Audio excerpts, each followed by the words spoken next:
Okay, welcome everybody. Looks like we're live on Facebook, LinkedIn, and YouTube. Class a little bit late today because I am traveling, but don't worry, the quality will make up for it. We have a fascinating class about Shabbat. This week's Parshat is Parshat Vayakol. Usually Parshat Vayakol and next week's Parshat Pekudei are together. Usually they only get separated on an Hebrew year, on a Hebrew leap year. This year it's not a Hebrew leap year, but still they have to be separated.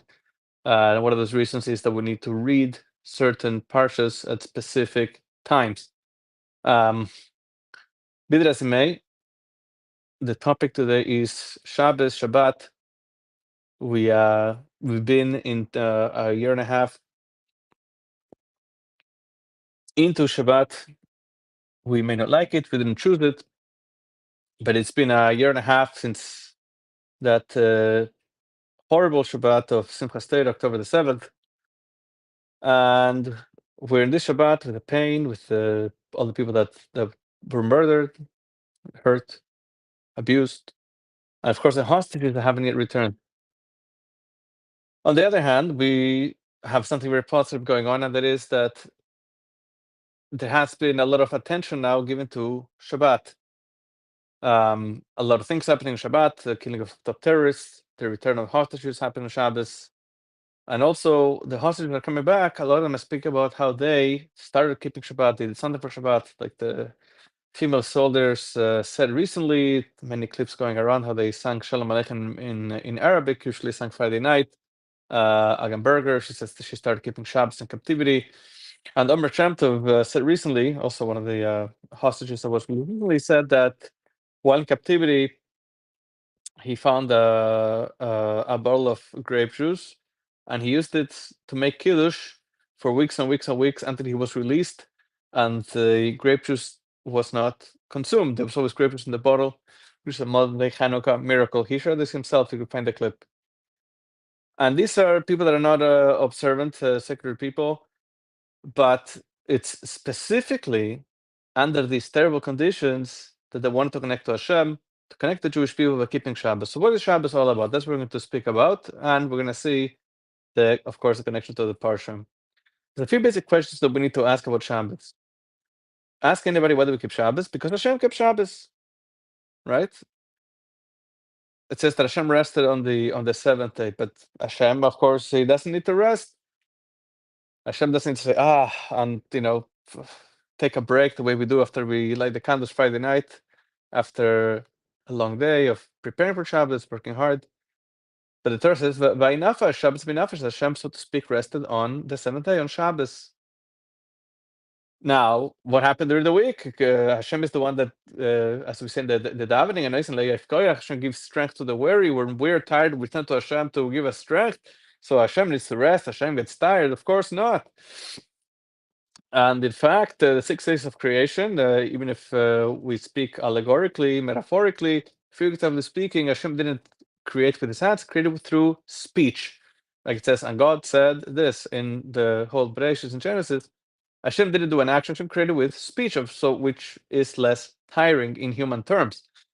So it comes to Parsha, and Moses Mishra tells the Jewish people that as important as the building of the tabernacle is, the Mishkan, it does not push off Shabbos. Shabbos comes, you have to stop building the Mishkan. Why? Similarly, the Mishkan, the tabernacle, is Hashem's house. It's the representation, so to speak. It's like Shabbos down here. And we could argue, as we're going to see from the Alshich, one of the great commentators of Moshe Alshich, that the whole point of the Mishkan of the tabernacle was for the Jewish people to be completely forgiven, to be atoned for the sin of the golden calf, the Chet HaEgel. So you could argue that it's Pikuach Nefesh. We know that Pikuach Nefesh, when we're in a situation of danger, you're allowed to break Shabbos. A person, God forbid, they need to go to the hospital, whatever it is.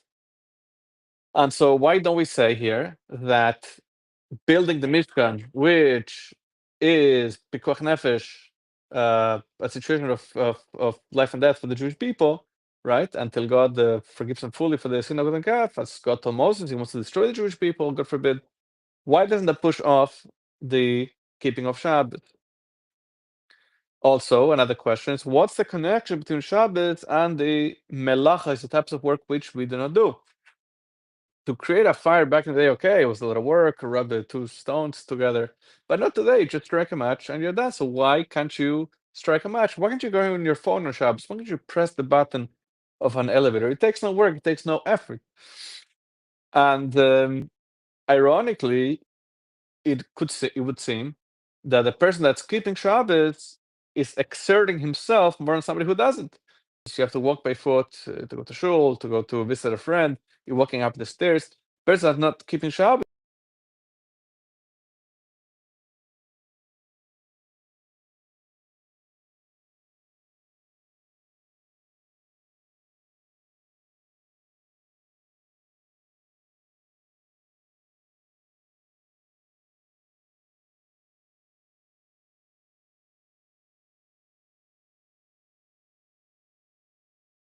not effort, not toil. It's not ma'amatz in Hebrew. Because technically, putting aside any rabbinic prohibitions, when it comes to biblical law, according to the Torah, you could move heavy furniture, the whole Shabbos, the whole Shabbat, from one room of the house to the other, and you didn't break any law, and you didn't do any of the forbidden types of work. Of course, you're going to be exhausted and tired and so on, right? But you didn't do any melacha. You exerted yourself. But you didn't do any of the 39 types of forbidden labor, as the Torah describes, and that the rabbis told us what those are. So what's going on? What is the essence of Shabbos? Why does Hashem need to rest on Shabbos? And why is Shabbos more important than the Mishkan, the tabernacle? And as we just said, why is effort okay, but the melach and forbidden labors are not okay on Shabbos? We're going to do a deep dive. So what happens is that we get carried away. Right? We're much greater than what we do and create during the week. The soul, which is the real I, um, as we study, as we learn in Hasidic thought, the soul is greater than anything we do during the week, and it's greater than all the attention we give during the week, if at all. We have two parts. We have one part that wants to have a good time, enjoy ourselves, self-aware. On the other hand, we also want to go outside of ourselves to create, to share, to be involved with others and other things. And those are two opposite things. Because during the week, when I'm trying to do self-expression, express who I am, life limits me. Everybody's full of creativity, ideas, inspiration, but life limits us. You have to be aware of others, and be considerate of others. You have to be involved in the world of physicality. You're full of infinite possibility, but if you're working, you're doing business, you're dragged into the small details. You buy this, you buy that, you sell that, you pay this bill, that bill. And so after 6 days, you become as small, as limited as the work that you do. The concept of Shabbos is to bring you back to your true self, to your real potential, to your soul, which is untainted, unaffected by any of this. That's the point of Shabbos, when there's no obligations of business, nobody's fighting over your money, nobody's trying to rob business away from you. This is what Shabbos is. Shabbos is a time when we're with ourselves, our soul, with the true self, the Atzmi, the real I that's holy, that's unlimited. Life limits us, so we need Shabbos to remind ourselves to remember who we really are. The essence, what you really want, what you want to experience, your dreams, your aspirations. So you need to be separate from all the noise around us. That's why Torah says you cannot do melacha. It's not exertion that's prohibited, it's melacha, work that's prohibited, because melacha takes you out of your infinite self. Striking a match takes no effort, but you're creating something new. That's what the Malbim says, that the melachas are about creating something new, and you know where you were before, right? If you turn on your phone, you didn't make any effort either, but it creates a separation between your soul and you. You get distracted, all types of external stimuli, the WhatsApps, the emails, Facebook, the news, whatever it might be. Shabbos is about going away from that and going back to me, to soul. As the Alter Rebbe, the President of Chabad, points out that the name of Hashem, known as Shem Havaya, Shem HaEtzem, name that represents mercy, revelation, manifestation, is not mentioned during the 6 days of creation. It's only mentioned after the seventh day, after Shabbos. The whole chapter 1 of Genesis of Bereshit only has the name of Hashem, which is Elohim, which represents Midas Adin, judgment, concealment, because Hashem hid himself, contracted himself during those 6 days of creation. Because Hashem is infinite, God is infinite, he could create anything and an infinite number of whatever those things might be. It's hard to imagine what that would be, but Hashem could do anything. Yet Hashem limited himself to only make one sun, one moon, the stars, and so on and so forth. And so then we say, so to speak, figuratively speaking, comes Shabbos, Hashem himself, Shabbat v'nafash, he rested. Hashem, so to speak, had to go back to himself. That Hashem went back, again, so to speak, because creation doesn't affect Hashem in any way, as hard as it is to think about it. But Hashem went back to himself, his essence. Who is Hashem? Hashem is a creator. Even to say our creator? No, Hashem is infinitely greater than that. So that's what happens on Shabbat.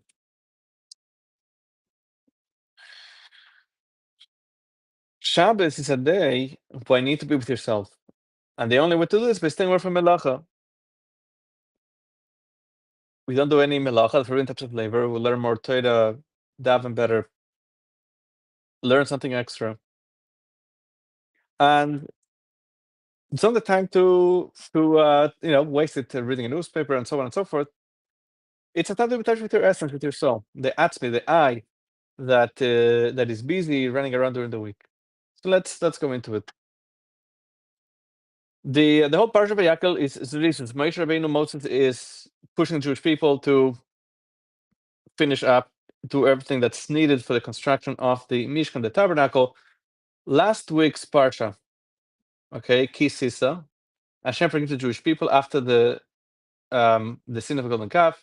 Hashem gave us the second set of the tablets, the luchis, and Moses comes down with those tablets on when? On Yom Kippur, the 10th of Tishrei. The next day, the 11th of Tishrei, is our parsha, Parshas Vayakal.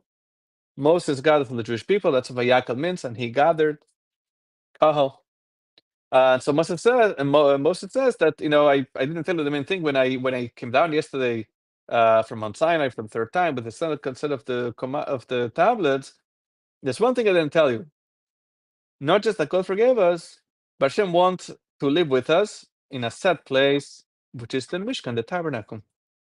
So through the many weeks, they collected donations, the materials needed, which was mentioned many parshas ago, though it was not in chronological order. But first, Moses tells the Jewish people the mitzvah of keeping Shabbos for 6 days. You work, the 7th day you don't work. Why did he teach them first about Shabbos, then about the tabernacle? Hinting that building the tabernacle, building the Mishkan, does not push off Shabbos. Comes Shabbos into stop building. Right? And this is the source for the melachis, the forbidden types of work that we don't do on Shabbos, is anything that was done in the Mishkan. It's an argument exactly if it's the things that were done during the construction, or the things that were done once it was already built, that were done for the upkeep and the regular service. But be that as it may, what's forbidden to do on Shabbos, 39 types of work come from the Mishkan, the tabernacle. Now, Moshe Rabbeinu chose a specific order. If you look at last week's parsha, the order is reversed. Last week's parsha, at the end of Kisi, Sarashi told us that when the Torah says "Ach shabsoisa tishmoidu," "Ach," which means however, should keep my Shabbos, after the instruction of building the tabernacle, teaches that the building of the tabernacle doesn't push off Shabbos, right? But here we're saying the same thing, but in the opposite order. In our parsha, first speaks about Shabbos and then the building of the Mishkan, but we say the same conclusion. This teaches you that building of the Mishkan is the Butcher of Shabbos. See the contradiction? Last week's Parsha is first Mishkan, then Shabbos. And we say this teaches you that building of the Mishkan does not Butcher of Shabbos. In our Parsha, we have Shabbos first, then Mishkan, and we say the same thing. It teaches you that building the Mishkan does not Butcher of Shabbos. Contradiction. So the Sefer Hasidim says that when you want people to remember, when you want tell them something important, you say it last. You have a list of things, the most important you say last. So Hashem, when he spoke to Moses in last week's parsha, spoke about Mishkan first and Shabbos second, because the most important thing was Shabbos, and then that's what Moses said first. The obvious question is that then seemingly Moses should have said the same thing to the Jewish people, but we leave that for now. The Kli Yakar, another of the regular commentaries, lived about 500 years ago. He gives a Hasidic answer. He says, this is like two loving friends that each one speaks of the other. When Hashem speaking to Moses at the end of last week's Parsha Kisisa, Hashem, God speaks about first the Mishkan, the tabernacle that the Jewish people are going to build for him. Moses, when he speaks to the Jewish people, first speaks about Shabbat, the gift, well, not the gift, but the way we honor Hashem. So one speaks to the other, just like the Yitzchak Berditchev says about Pesach, that Passover in Hebrew, we call it, in the vernacular, the customs to call it Pesach, even though the Torah calls it Chag HaMatzah, it's the festival of matzah. He said, why? Because we point out, emphasize the fact that Hashem skipped over. Pesach means to skip over. Hashem skipped over the house of the Jewish people while he spoke the firstborn Egyptians. But Hashem calls the Yom Tov, calls the holiday Chag HaMatzah, is because Hashem is emphasizing how the Jewish people left Egypt without any food, with their complete faith in Hashem, and they only had their bread and water mixed together, the matzah, the flat bread, and that's how they left. Okay.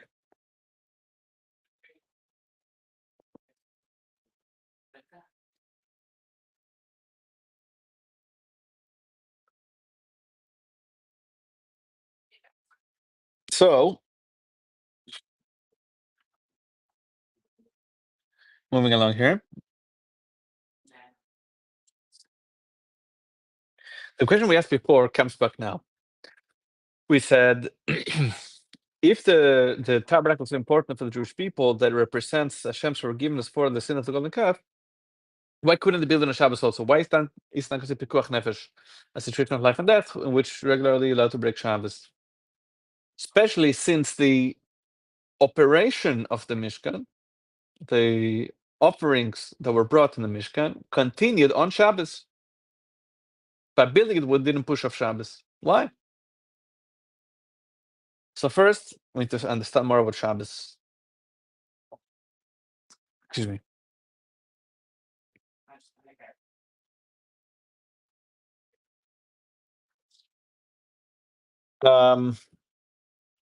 The Mechilta, one of the early Midrashim, it says, why is it that Hashem wrote in the Torah that he rests on Shabbat? Of course, he doesn't need to. It's for us to understand as if a person working, right? Kaviyachol, to speak from a person working that needs to rest. And so we say, well, all the more so if Hashem who doesn't get tired needs to rest, quote unquote, for sure, a human being who gets tired and weary needs to rest.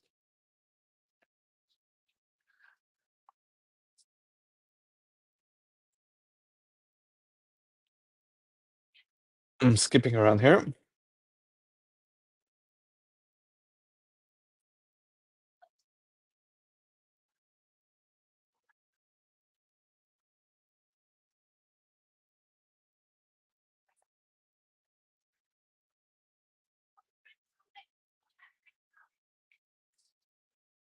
There's the famous book written by a nurse. The last name is Broniver. The first name eludes me. So she worked in a hospice in Australia, with people who are at the end of their lives, people of all ages and all backgrounds, and she wrote down the 5 things that people most regret at the end of their lives. So the top thing everybody regrets, again, regardless of age and background, was that they felt they were not real to themselves, right? That they felt they were living a different life. And this is what we're saying now, that this is what we are doing the 6 days of the week, the 6 days of work. That really what we want to do is we want to feel the soul and be aware. But Hashem gave us another nature that we are involved in work with distractions, with others, with physicality. That's the way it is. But that robs us from our true self when we get burnt out. What's burnout? Burnout is when there's a difference, the disparity between what I do and then what I could do. That's what causes burnout. Because when you work, you have to think about others, your boss, CEO, the people in the office, people under you, customers. And the more you're involved in the work, the less you're involved with yourself, with your family. Yet the soul is unlimited, and this is terribly limiting. So 6 days of the week, you go further and further away from yourself. As I said about Sam Walton, the founder of Walmart, at some point, Walmart had 2 million workers. He died at 74, and he said that the pocketbook is full, but the soul is empty. He felt very, very empty. So Shabbos tells us that you're much bigger than the 6 days of the week. During the week, you're busy with your hands, with nails and screws. But you're a chelek elokam mimal. You're part of God. You think your soul came down here to bang in a finance? It can't be. If you remember, we spoke about the story with the Kiwi Bernhard, a religious Jew from South Africa, who was hired, or better said, Microsoft wanted to hire him to speak at the international Microsoft convention. And when he looked at the date when they wanted him to speak, so it was Shabbos, and he told them no, he can't do it. So they thought that when he said no, he meant he needed more money. And he said, no, I'm sorry, I'm a religious Jew. It's not about the money. I can't do it. Anyway, so this went all the way up to Bill Gates until they ended up changing around the conference so Kiwi could speak on Sunday. Now, what's interesting about the story is that we got to find out what Bill Gates was thinking at that time. During one of the sales, so at one point, Warren Buffett absorbed a company that was connected with Bill Gates, and a number of journalists were invited to join him during the transaction, before, after. And there was an Israeli journalist, Ofer Peterburg, that got to sit next to Bill Gates on the private jet. It's part of this thing, and they were speaking, about things that Bill Gates could buy with his money. Then he was the richest person in the world. And Bill Gates says, you know what? It doesn't matter how much money I have. You're a Jew. Doesn't matter how much money I have. I cannot buy the Shabbat of a Jew. And then he told me the story with Kivi Bernhard. It doesn't matter how much money they offered him. He wouldn't bow to Shabbos. He wouldn't speak at the conference on Shabbos. They had to move everything around. So this is the story. Comes Shabbos, we turn off the TV, put away the phone, and we remember that there's a Moshe, there's a Yankele, there's a Sarah, there's a me, there's a soul beyond the physicality that we have to be involved with.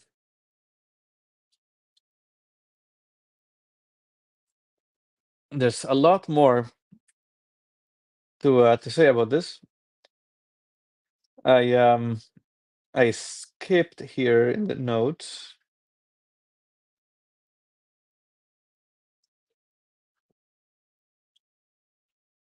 So the Malbim is the one that answers the question about the types of work. Malbim explains that the Menucha, the rest on Shabbos, is not the things that you enjoy doing. It's to rest means to stop creating, a lack of novelty. Like the example we gave was striking the match. By running up and down the stairs, there's no novelty. Then there's another point that I believe is from the Alshich. I don't see it in the notes, but the idea was that there's a difference when the Mishkan tabernacle was being built and when it's operating. When it's being built, it's about the physicality being elevated, right? And so we have that friction, that tension, right? That was the class on Parshas Truma 2 weeks ago, or 3 weeks ago. But once the Mishkan is built, it's 100% kedusha, 100% sanctity. So there's no friction of spiritual and physical. It's completely spiritual. So it, quote unquote, it doesn't need Shabbos. It doesn't need that reminder that there's something spiritual and deeper going on. Hope you enjoy the class. Lovely being here, and catch you, God willing, next week.